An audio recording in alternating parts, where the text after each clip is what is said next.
sobre o projeto. A ideia dessa conversa que a gente vai ter é uma série de conversas que eu tenho, faz parte do Protagonistas da Cultura Brasileira, e o intuito é compartilhar conteúdos da nossa cultura, para a gente valorizar a nossa cultura e compartilhar conhecimento que sai daquela zona de clichê comum que algumas marcas utilizam ou que estrangeiros têm esse conteúdo. E nosso conteúdo é tão lindo, é tão rico. Por isso que eu inventei essa série e estou organizando e compartilhando com vocês. Deixa eu ver aqui se a Heloísa já está a postos. Vou chamar aqui ela.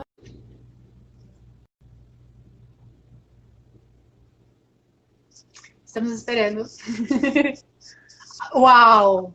Gente, olha o fundo! Bem-vinda, Heloísa. Obrigada, Mari. Nós estamos hoje de Tarsila, ó, para todo lado.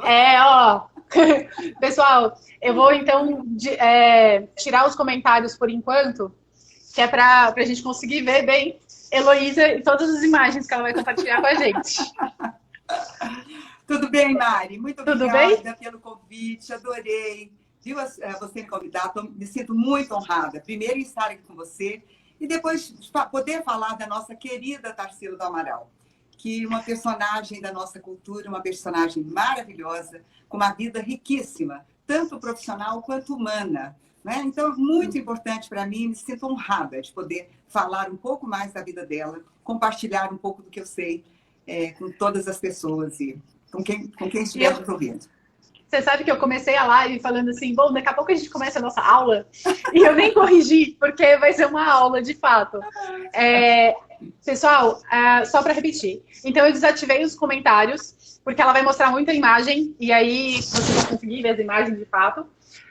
Eu já fiz um roteiro de algumas perguntas para fazer com a Heloísa. Se vocês quiserem mandar alguma pergunta, tem um símbolozinho aqui embaixo, de interrogação, vocês podem clicar ali e mandar a pergunta, ou no final dessa live eu vou ativar de novo para vocês poderem interagir, certo?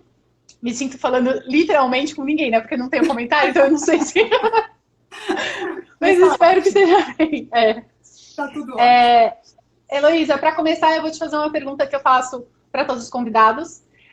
Primeiro, eu queria que você se apresentasse e depois você contasse o que é brasilidade para você. Então, eu me chamo Heloísa Paranhos, e eu tenho páginas no Facebook e no Instagram, como Mania de Museu, um projeto que eu criei há quase 3 anos, da minha grande paixão pelo mundo das artes, e também no momento pessoal que eu estava, que eu queria muito preencher a minha vida de uma maneira bacana, de uma maneira realmente que me desse muito prazer. E esse mundo das artes sempre me fascinou. Eu sou pianista clássica, então já tenho essa coisa com a música e com esse mundo realmente de artes, né? Mas a paixão pelas artes plásticas foi que eu fiz parte de um grupo de história da arte aqui em São Paulo, viajei pelo mundo. Então, isso sempre no caminho dos grandes mestres, isso sempre me fascinou. E quando eu resolvi abrir aqui em São Paulo, quer dizer, abrir essa possibilidade das pessoas irem conhecer museus e exposições de uma maneira diferente, conhecendo a vida do artista e as obras, o por trás da vida, o que tinha aquela vida, o que o artista quis dizer naquele momento em que ele fez aquela obra, isso eu acho que faz toda a diferença. E ano passado, quando eu levei meus grupos na Tarsila, eu pude sentir isso claramente. Quando eu contava a história da Tarsila atrás das obras de arte, no momento em que ela estava naquele momento, na vida pessoal dela, as pessoas se encantavam de uma tal maneira. Foi uma exposição que marcou a época. Para mim, para as pessoas, para o MASP, para a cidade de São Paulo. Então, meus grupos só crescem a partir daí. Eu estou muito feliz com tudo isso. E a minha relação com a cultura brasileira sempre foi muito estreita, porque eu, como pianista, eu privilegiei tocar os nossos compositores, como Villa-Lobos, Camargo Guarnieri, não é? E assim, a minha grande paixão e admiração foram pelos nossos modernistas mesmo, que tiveram essa coragem de romper, fazer essa ruptura com os academicistas tão fortes no Brasil naquele momento, E com a Semana de Arte Moderna, eles abriram caminho para essa arte nova, para este momento novo, que começou a surgir no Brasil, né? Um estilo novo de arte. Então, pela coragem deles, a minha eterna admiração. Tá certo. E o brasilidade, o que significa brasilidade para você? Para mim, brasilidade, esse sentimento, eu sinto, quer dizer, é um sentimento que me toma quando eu estou fora do Brasil, na maioria das vezes. Eu me lembro uma vez que eu estava nos Estados Unidos e eu entrei num restaurante. Quando eu entrei, tinha um conjunto tocando uma música, né? A hora que eu entrei, começava a tocar Garota de Ipanema. E aquilo, naquele momento, eu fui tomada de um sentimento que eu só posso classificar como brasilidade, porque eu queria contar para todo mundo ali, olha, é a música do meu país, sabe? Eu senti um orgulho tão grande de ser brasileira naquele momento, da música do meu país, e eu acho que é um sentimento que é difícil contar para um estrangeiro. Que sentimento é esse? O estrangeiro, com certeza, sabe muito mais de nacionalidade, de patriotismo até do que nós brasileiros, mas este sentimento de brasilidade é único, é nosso. Então, não tem como comprar, exportar, vender. É sentir. É sentir. Eu adorei essa explicação. Heloísa, vamos ambientar. Agora a gente vai entrar para a nossa artista. Tá, e para ambientar, eu queria que você me falasse qual é a época que ela nasceu e a época que ela estourou como artista, de fato. Sim. Só para a gente se localizar na linha do tempo. Então, Tarsila nasceu em 1886, no município de Capivari, interior de São Paulo. E eles eram de família muito rica, cafeeiros de elite. O avô de Tarsila era tão rico que o apelido dele ele era conhecido e chamado por O Milionário, de tão rico. Então, quando Tarsila fez 12 anos, a família mandou ela e a irmã para um colégio interno em Barcelona, na Espanha. Quando ninguém saía do Brasil, ela com 12 anos já foi estudar fora. E nesses 2 anos que ela passou nesse colégio, eles fizeram algumas competições artísticas. E Tarsila, nas palavras dela, entre colagem, desenho e pintura, ela fez essa obra, O Sagrado Coração de Jesus, e ganhou prêmios com essa obra no final da competição. Então, já demonstrava os seus talentos artísticos com apenas 12 anos de idade. Então, vamos dizer que a primeira manifestação artística dela foi este Sagrado Coração de Jesus, que é lindo. Pensando numa garota de 12 anos. Não é? Agora, ela foi estudar realmente em Paris quando ela tinha 36 anos. Depois de ela ter passado muitas coisas na vida dela, ela já tinha uma filha, a única filha dela, que se chamava Dulce, já tinha 10 anos. Então, foi em 1920. Ela foi para Paris e deixou a filha Dulce no internato em Londres. E da caipirinha, muito simples de São Paulo, a maneira simples de se vestir, ela se transformou na mulher sofisticada que só usava alta costura parisiense. Ela modificou totalmente a maneira de arrumar o cabelo, a maquiagem, e se tornou uma mulher de sociedade na Paris da época. Então, ela realmente entrou na vida de Paris e se transformou numa mulher sofisticada na Paris da época. Ela foi estudar na Académie Julian, que era a escola de artes mais importante da Europa na época.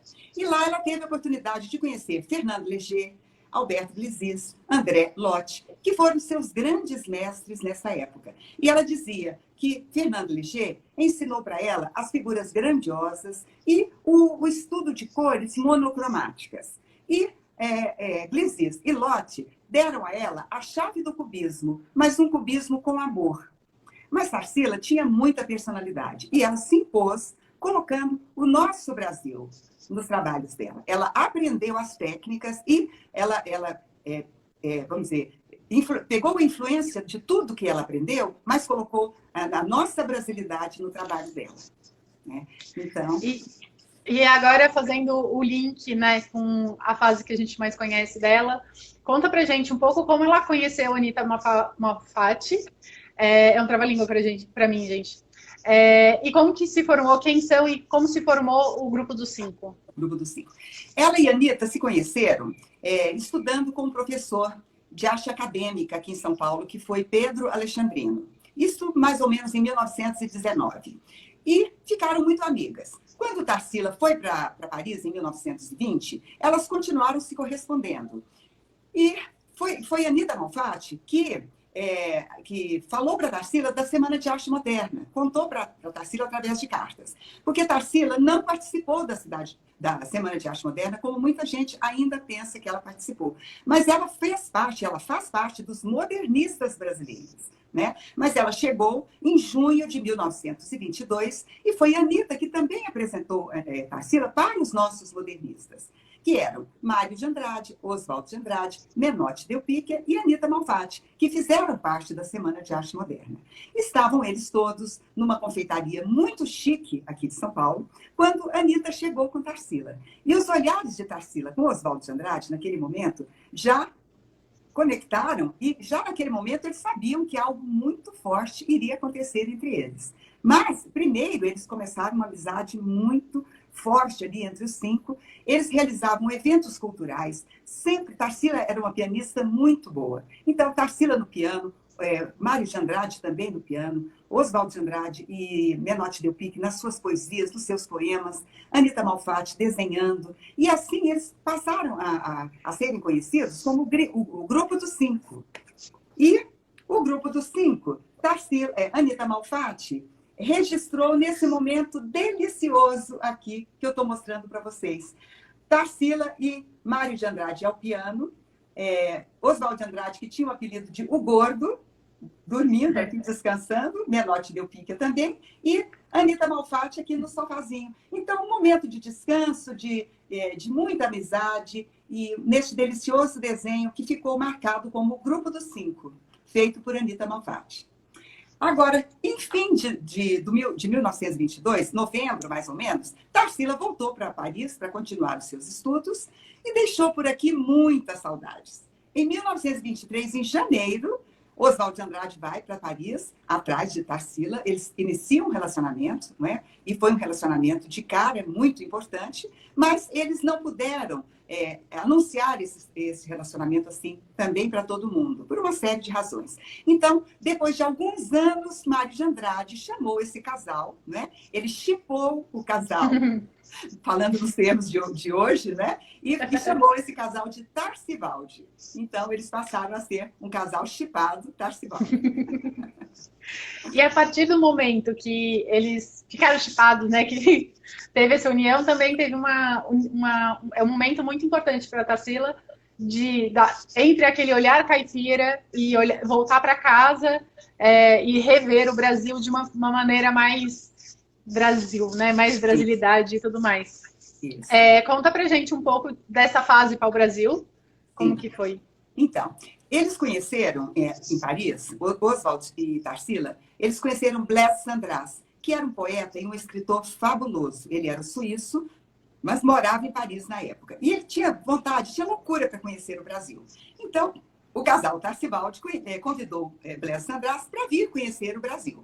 E eles vieram em fevereiro. E Tarsila levou primeiro Blaise Cendrars para conhecer o Rio de Janeiro. Então, eles chegaram no Carnaval, no Rio de Janeiro, e Tarsila levou Blaise Cendrars para conhecer o Carnaval em Madureira, no Rio de Janeiro. E por onde ela andava, ela levava sempre o seu caderninho de desenho e ia desenhando e registrando tudo que ela via. Porque para Tarsila também eram momentos muito especiais. Apesar dela ser brasileira, ela estava fora há muitos anos. Então, tudo também era muito novidade para ela. E ela ia registrando tudo que ela via. Depois, no Rio de Janeiro, eles foram para as cidades históricas de Minas Gerais. E ela se encantou com o popular, com os altares domésticos nas cidades históricas, com essa coisa tão ingênua, tão linda dos altares em São João del Rei. Ela se encantou com as obras de Aleijadinho, com as obras do mestre de Ataíde, e ela foi registrando tudo no papel, fazendo seus desenhos, que depois se transformaram nos seus olhos sobre tela e surgiu assim a fase Pau-Brasil, inspirada nessa viagem que ela fez, né, com Oswaldo de Andrade e Blaise Cendrars, inspiradas no nosso Brasil, nessa simplicidade, nas cores do nosso Brasil. E dessa viagem, além da fase Pau-Brasil, Oswaldo de Andrade e Blaise Cendrars, eles se inspiraram para fazer poemas e livros que se chamaram, o de Oswaldo de Andrade se chamou Pau-Brasil e o de Blaise Cendrars se chamou Fête de Route, que tem ilustrações dos desenhos de Tarsila. sabe? Também dessa fase, dos desenhos destas viagens e da fase pau-brasil. Então, é muito interessante a gente pensar que Tarsila influenciou artistas do porte de Blaise Cendrars e Oswald de Andrade. Não é? Então, é muito importante a gente ressaltar isso, quanto ela também influenciou artistas deste porte. E também pensar o quanto ela inovou com este trabalho, porque ela foi influenciada pelos grandes mestres, né? Neste período que ela passou na Europa, ela bebeu do cubismo destes grandes mestres, mas ela trouxe para o nosso Brasil e inovou com as nossas cores, com a nossa temática, com a nossa flora, a nossa fauna, o nosso povo. Então, ela fez um trabalho único, só dela. A gente pode dizer que o cubismo feito por Tarsila, ninguém fez no mundo um trabalho igual. Né? E aí vem o termo brasilidade, que cabe muito bem neste trabalho de Tarsila. E Mário de Andrade inventou esse termo brasilidade pensando em Tarsila, porque ela bebeu as influências europeias, trouxe para o nosso Brasil, colocou o nosso Brasil nesses quadros e levou de volta para a Europa para mostrar um Brasil muito pouco visto e muito pouco conhecido naquela época, isso em 1924. Então, esse orgulho de ser brasileiro, esse termo cabe muito bem também nas obras de Tarsila, não é? E aí, dentro desse romance, dessa redescoberta do que é o Brasil, o que é o estrangeiro e tudo mais, surgiu o movimento antropofágico. Sim. E aí eu queria que você falasse um pouco disso e Sim. Já emendando, para não te interromper, para você contar a versão da Tarsilinha, o que é o Abapuru, enfim. Eu fiquei encantada, eu tenho certeza que o pessoal também vai ficar encantado com essa versão. Então, em 1928, Tarsila fez o famoso quadro Abapuru, que inspirou Oswald de Andrade no Manifesto Antropófago, que depois, em seguida, o movimento antropofágico. Mas quando Tarsila fez o famoso Abapuru, ela não pensou em nada disso. Ela queria dar de presente para Oswald de Andrade, que era o seu amado. Né? Ela queria encantar o seu amado com um presente. Né? Aí ela fez o Abapuru, ela fez aquela figura estranha, diferente. E quando ela levou para Oswald de Andrade, que estava naquele momento, já com o Manifesto Antropófago começando, ele viu aquela figura estranha e ele perguntou para Raul Bopp, que estava próximo, e falou: Raul, o que você acha dessa figura? Aí Raul falou: parece um gigante. E Oswald falou: parece um homem plantado na terra. Quando ele falou essa frase, Tarsila imediatamente pegou um dicionário Montoya da língua tupi e foi ver o significado dessa frase. E ela viu que Aba seria homem em tupi. E ela pensou plantado na terra. Aí ela não viu nada que desse esse significado assim. Mas ela viu que Poru seria que come carne humana. Então, ela juntou Aba, Poru, o homem que come carne humana, o homem antropófago, o homem plantado na terra que come carne humana. Quando eles chegaram a essa conclusão, Oswald pirou. Ele falou: pronto, é isso. É o manifesto antropófago, é o homem que come carne humana. Né? Mas, segundo Tarsilinha, que é maravilhosa, que ela está nos assistindo, né? Que legal! Ela está nos assistindo. E ela fez, conforme a interpretação dela, que ela fez um livro contando a interpretação dela, que eu acho linda também. Eu fiquei encantada. O Abapuru foi um autorretrato que Tarsila fez para se dar de presente para o seu amado. Né? Ela, no dia quente de verão, no Rio de Janeiro, ela provavelmente nua, ela sentada na sala, onde tinha um espelho bem grande. Tarsilinha tinha 6 anos quando Tarsila morreu. E ela se lembra muito bem da tia. E ela se lembra deste espelho, que era um espelho grande, que vinha do teto até o chão. E esse espelho, ele era levemente inclinado. Então, Tarsila estava sentada, descalça, talvez nua, pelo que Tarsilinha conta, com as pernas dobradas, o braço estendido assim, o outro braço, o outro cotovelo encostado no joelho, com a mão, segurando a cabeça e pensando: como agradar o meu amado? Eu quero tanto fazer algo que Oswald se encante, que Oswald, sempre tão moderno, sempre tão antenado, vai pensar, puxa, mas é uma figura estranha, maravilhosa. Que figura é esta? E, ao mesmo tempo, engraçada. Então, ela estava assim pensando. De repente, ela olhou e viu a sua própria figura refletida no espelho, mas era um reflexo distorcido. Ela viu, em primeiro plano, grandes pés. Aí, ela viu que subia as suas pernas, o corpo, e lá longe, a cabeça bem miudinha, e os cabelos que ela usava repartidos no meio e na forma de coque. Aquela figura que ela viu estampada deu um clique assim, de repente, e ela, como artista, viu naquela cena um momento de criação. Aquilo, na hora, veio para ela um momento de criação. E ela, sempre muito antenada, muito rápida, pegou rapidamente um papel e desenhou. Ela desenhou o que ela viu naquele momento. Os grandes pés, as pernas, o corpo alongado e uma cabeça bem fininha, bem miudinha lá no canto. Deste desenho, ela imediatamente pegou uma tela e, como ela sempre colocava as cores do nosso Brasil, ela colocou fundo azul, representando o nosso céu, e ela colocou um cacto verde, que sempre fazia ela lembrar das fazendas, onde ela morou, onde ela nasceu e depois morou, que tinham muitos cactos. E também como uma figura fálica, que naquele momento de que ela e Oswald tinham uma relação erótica muito forte. Então, ela queria representar isso de uma maneira fálica também. Então, o cacto representando o verde das nossas matas e esse fálico da relação dos dois. E ela queria ter os olhos de Oswald de Andrade também sendo representados, porque ele tinha os olhos entre verde e amarelo, a cor dos olhos dele. Então, ela fez um sol, mas esse sol tem retina e tem íris. Que ela queria que os olhos do seu amado estivessem sempre voltados para ela, sempre olhando para ela. Então, quando ela terminou, que ela olhou o resultado, ela amou. Ela falou, pronto, está feito o meu presente. Meu presente, está pronto. Agora eu vou dar para o meu amado, não é? Só que quando ela deu, Oswald, sempre tão esperto, não foi esperto naquele momento. Na piração? Na piração que ele estava do Manifesto Antropófago, ele não pensou em nenhum segundo que aquele seria o autorretrato dela. Ela se dando de presente ali para ele, né? Nua. Ele não pensou.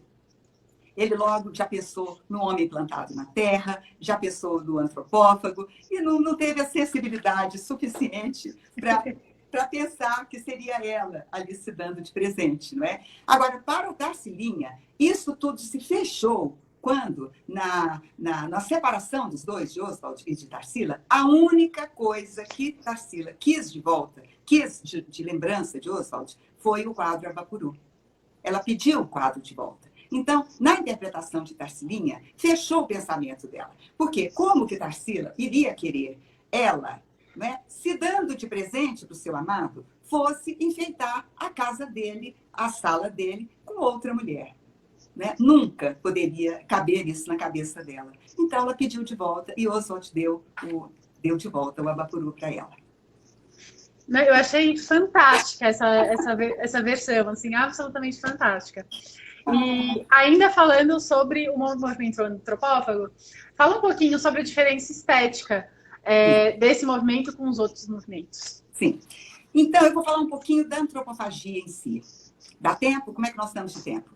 Dá tempo, pode ir. Então, em 1929, Tarsila fez o quadro Antropofagia, que foi a fusão da negra com o Abapuru. Só que ali já não era mais o Abapuru. Já era uma figura que, na cabeça de Tarsila, já era o engolidor de culturas. Ele já não tinha mais os traços, já não tinha o cabelo. Ela já colocou uma figura com 4 dedos. Já não era mais o Abapuru. Já era uma coisa que acho que é válido falar também, porque eu não sei se todo mundo sabe, o antropófago, o que é o antropófago, né? O fato de... Isso. Não pode falar. Então, já era um antropófago, este engolidor de culturas. Então, Tarsila pensou, afinal, o que eu e meus amigos, eu e meus amigos modernistas, o que nós fazemos de melhor? Nós vamos para a Europa, nós vamos dizer, aspiramos à cultura europeia, não é? Nós puxamos ali, nós deglutimos a cultura europeia e trazemos para o Brasil sob um olhar brasileiro. Então, a gente nada mais é do que um antropófago da cultura alheia. A gente bebe e come a cultura alheia e traz e coloca sobre um olhar brasileiro. Então, como uma boa antropófaga que ela se viu, ela digeriu aquela ideia e nunca mais tocou no assunto. Então, o sentido de antropofagia é exatamente isso. É esse deglutir a cultura estrangeira e depois colocar sob um olhar brasileiro. Então, o sentido de antropofagia é esse. Você acha que ficou claro? Não, acho que ficou claro. Eu vou só acrescentar dos índios, que você sabe a tribo, são Yanomamis, né? Yanomami. Que nos índios, eles acreditavam que se eles comessem o inimigo, literalmente, né, praticar o canibalismo, eles não estariam apenas se alimentando, eles estariam se alimentando dos conhecimentos do outro, do inimigo. Então, todas as habilidades do inimigo viriam para ele se transformar em um ser mais elevado ou com mais conhecimentos e tudo mais. E aí eu acho muito interessante fazer esse comentário junto com o antropófago exatamente por isso, porque é essa ideia, né? Você absorve o estrangeiro para se tornar algo diferente dentro de si, dentro da brasilidade, ter um resultado estético diferente, né? Sim. Então, mais ou menos isso aí mesmo, nesse sentido, né? Você tem aí a foto da negra com o Abapuru? Eu tenho, é que eu coloquei aqui você pendurou ali. Eu coloquei na minha exposição. Depois você tira uma foto e eu posto no story, sem problemas. Acabou não aparecendo aqui no meu painel.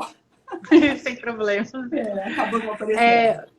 Ainda Mas, dentro... então, aí voltando, as características, né, no trabalho de Tarsila, nessa fase antropofágica, ela já muda completamente da fase pau-brasil, em que as cores eram abertas, coloridas, as cores, né, do sol, do verde das nossas matas. Aí ela já faz as cores bem mais fechadas, bem mais densas. O rosa já não é aquele rosa mais tido como caipira, né? O verde já é bem mais fechado, o azul. Essa obra se chama O Lago.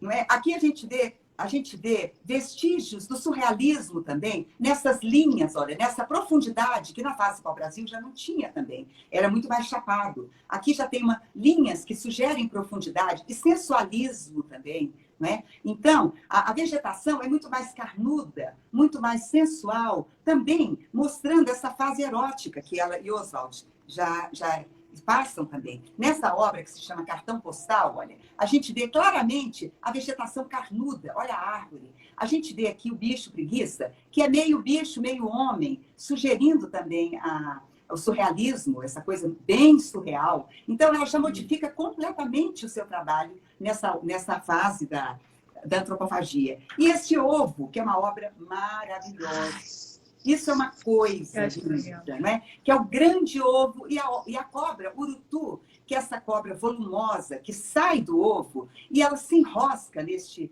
cone vermelho e ela se enrosca, feito garras, feito dedos humanos. E aí ela observa o ovo e pensa, eu vim dele, eu vim do ovo. E aí ela pensa, é um ciclo, não é? É o ciclo vital. Refaz o caminho do mito, onde o fim volta ao começo. Então, é um ciclo vital, onde o fim volta ao começo. E aí ela se pergunta, quem veio primeiro?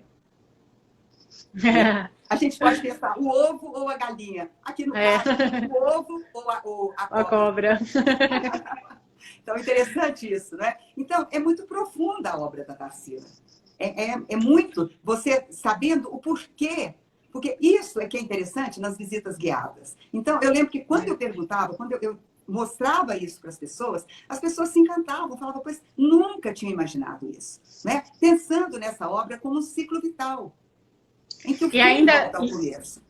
E entrando nesse ciclo da vida, ela que sempre teve, né, foi criada numa família super saudável em termos financeiros, veio a crise de 29 e modificou completamente a vida e a visão de Tarsila. Comenta um pouco. Exatamente. Pois é. Porque aí veio a quebra da Bolsa de Nova York, que os americanos deixaram de comprar café do Brasil.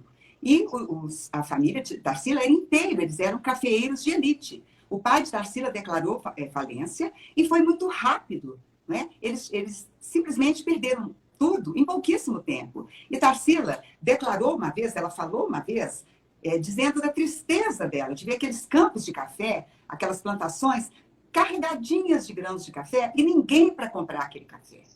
Então, foi muito triste. E ela teve que se adaptar a isso muito rapidamente. Teve que começar a se desfazer das propriedades. O ateliê que ela tinha em Paris, que era estúdio que ela morava, Émile Zola contou para ela que tinha pertencido a Cézanne. Então, ela morou no estúdio que foi de Cézanne. E ela tinha paixão por aquilo. Então, ela teve que se desfazer do estúdio. E as obras que estavam em Paris, porque ela não podia voltar com aquelas obras. Então, ela foi, aos poucos, se desfazendo de tudo que ela tinha. E, é claro, foi modificando toda a vida dela. Então, o seu olhar sobre a vida se transformou e a sua arte também foi acompanhando esse seu olhar. Tudo foi se modificando. E aí, a obra dela ganhou um cunho social muito profundo. Um cunho mesmo que ela modificou completamente. Foi nesse momento, em 1932, 33, que ela fez obras como esta, ó. Que é super conhecida. Os Operários. Os Operários. Que aqui a gente vê 51 cabeças, né, representando essa massa humana de operários na indústria de São Paulo, no caso, né, que são 51 indivíduos de raças, de cores, totalmente diferentes, mas iguais nas frentes de trabalho. Então, isso é muito interessante. São 51 pessoas diferentes. Não tem sorriso, não tem alegria, não tem cor. Mas tem eles são iguais nas frentes de trabalho. Então, para você ver o cunho social, como muda. Fez aquela obra, a segunda classe, que também está aqui no meu painel, em algum lugar. Que ela mostra essas famílias, esses retirantes que saem do Nordeste à procura de uma vida melhor. Né? Que na obra de Portinari, que você fez a visita no MASP comigo, você vai lembrar que Portinari faz isso muito bem, maravilhosamente bem. Então, esse cunho social modifica completamente, porque a vida dela também se modificou muito. Né? Eu ia fazer, na verdade, o input. E aí, desse momento que ela também muda a forma de ver o mundo e de se expressar, ao mesmo tempo as pessoas não absorveram isso, né? Essas obras não foram tão bem vendidas, digamos assim. Mas, onde foi parar essas obras? Principalmente da fase antropofágica. Não foram mesmo, sabe? Ela fez uma exposição no Rio de Janeiro e todo mundo olhou meio que enviesado. Tinha um caderno de mensagens para deixar e uma das pessoas deixou uma mensagem assim, se perguntando que obra é essa? O que acontece com essa pessoa? Né? Mas Tarsila era muito tranquila em relação ao trabalho dela, era muito segura em relação ao trabalho dela. Essa pessoa deixou uma mensagem anônima, mas ela encarou de uma maneira legal, sabe? De uma maneira que ela falou, é o meu trabalho, é assim que eu vou continuar trabalhando. Mas vieram esses reveses da vida e ela realmente mudou a sua maneira de pintar. Agora, tiveram pessoas, como aqui em São Paulo, o governador de São Paulo na época, que era Roberto Abreu Sodré, e o secretário de Cultura, que foi Luiz Arrobas, que investiram nessas obras de Tarsila, porque o Operários faz parte do acervo de São Paulo, sabe? Eles montaram uma sala, criaram uma sala no governo de Campos do Jordão, no governo do estado, na sede em Campos do Jordão, chamada Tarsila do Amaral, e essa obra está lá, faz parte do acervo de São Paulo. Então, eles tiveram essa visão. Para sorte nossa, muitas obras de Tarsila foram compradas aqui no Brasil. Pena que o Abapuru não foi, né? Ela queria muito que ficasse no Brasil, mas acabou não ficando, que é uma outra história que não dá nem para contar. Aí já entra. E aí eu queria que você contasse, a gente agora o tempo está ficando curto. Eu quero abrir para as pessoas falarem. Mas é só mais uma curiosidade, que isso eu vou acrescentar. Eu vou acionar aqui os comentários de novo, para quem quiser, o pessoal tá acionado, se vocês quiserem mandar pergunta. Uma coisa que eu achei muito interessante é que, enfim, no final da vida dela, ela passou por várias coisas tristes, várias perdas, vários problemas médicos e assim por diante. Sim. E nesse momento ela teve uma reconexão com religião. Sim. E ela conheceu Chico Xavier e teve uma super relação com ele, não amorosa, uma relação de amizade. Sim, eles se complementaram. ele deu muita força para Tarsila, muita força, porque ela perdeu a neta com 13 anos, a única neta que ela tinha uma única filha que se chamava Dulce e a neta Beatriz. E essa neta morreu afogada, tentando ajudar uma amiguinha que estava morrendo afogada, morreram as duas afogadas. Então isso foi um trauma, imagina, para Tarsila e para a filha Dulce, que morreu poucos anos depois. Então, depois dessas duas grandes perdas, Tarsila buscou apoio na religiosidade e espiritualidade de Chico Xavier. E conseguiu. Eles deram ali, Chico Xavier deu muito apoio para ela, muito apoio nesse momento. E Tarsila, aos poucos, foi perdendo tudo que ela tinha, foi vendendo as obras importantes, e ela teve um problema de saúde muito grande, que ela teve que operar da coluna e saiu da cirurgia paraplégica. Ela teve que ir para cadeira de rodas, não é? E ela nunca mais conseguiu andar. Mas, no final da vida dela, o que sobrou no apartamento dela foram somente desenhos e gravuras, porque as obras ela já tinha se desfeito de todas, por pura necessidade financeira. É duro a gente pensar isso, né? Mas foi o que aconteceu com ela. Eu vou puxar aqui algumas perguntas que mandaram. Uma delas é o vendedor de frutas. Qual o nome da fase dela? Pau Brasil. O quadro. Foi da fase Pau Brasil. Estão perguntando onde que fica a obra do Abapuru hoje em dia. Fica no Malba, em Buenos Aires. Buenos Aires. Muitos elogios. Muito obrigada. Estão pedindo para falar sobre a Negra, sobre o quadro da Negra. Até aqui, olha, no painel, ó. Até eu vou tirar, para eu falar um pouquinho. Oi, tá todo mundo concordando comigo que essa live é muito mais uma aula do que uma live. Olha, a Negra, ela se inspirou numa ex-escrava, porque a Tarsila não pegou a escravidão, mas a família dela teve escravas. E a Negra foi uma escrava da família dela, ou filha de uma escrava da família dela. Então, essa Negra contava as histórias para Tarsila que as escravas não podiam parar de trabalhar para amamentarem seus filhos. Então, qual a solução que elas encontraram? Elas penduravam tijolos no peito, para o peito ficar bem comprido, bem flácido, para elas poderem jogar para as costas, e elas penduravam seus filhos nas costas, e as crianças, os bebês, iam amamentando enquanto elas trabalhavam.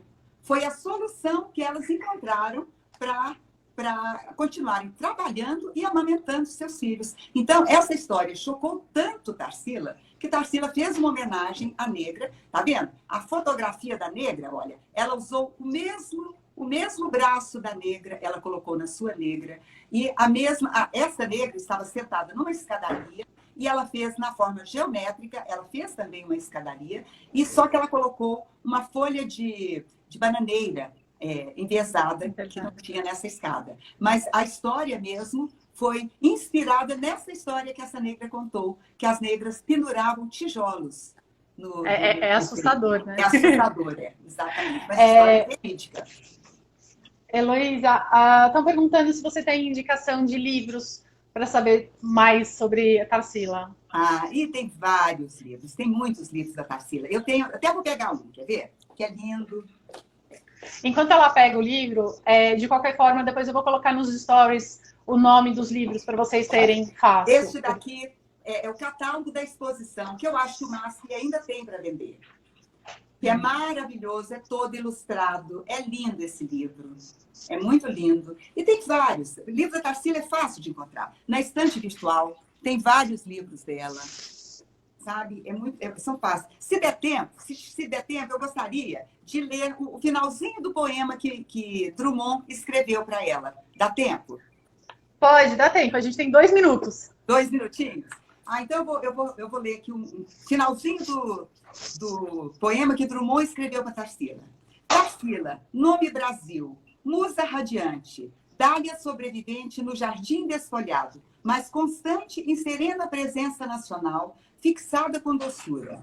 Tarsila, amora, amorável do Amaral, prazer dos olhos meus, onde te encontres, azul, rosa e verde para sempre.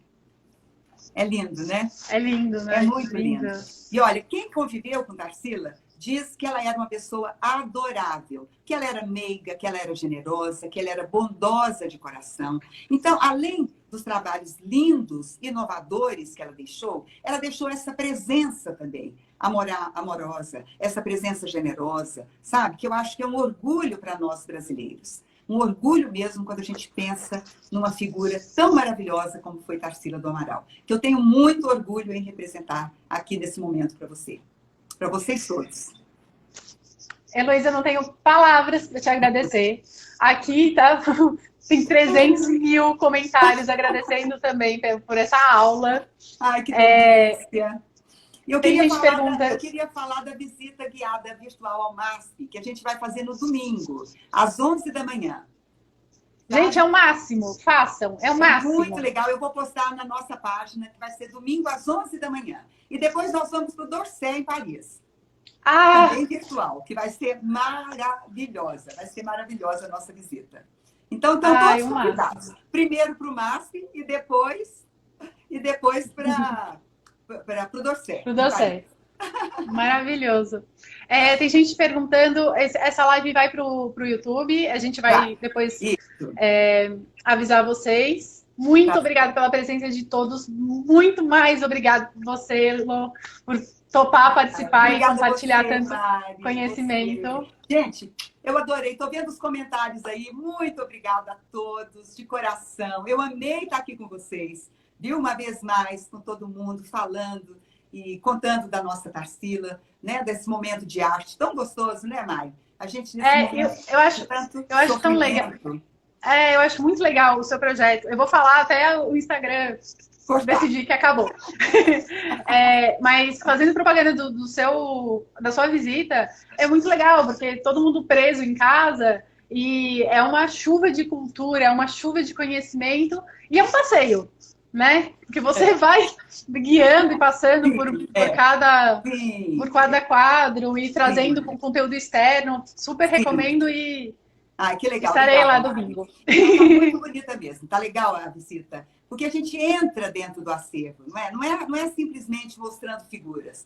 A gente entra, a gente caminha dentro do acervo e tudo que eu vou contando por detrás da obra. Isso é que é legal, né? É legal a gente contando, as pessoas ficam sabendo o que passou atrás daquela obra, por que daquela obra, né? É o mais legal. É verdade. Super obrigada. Vou fechar aqui. O Instagram já está contando aqui os segundos. Tá bom. Então... Obrigada, Mari. Obrigada a todos. Até uma próxima. Obrigada. Beijo.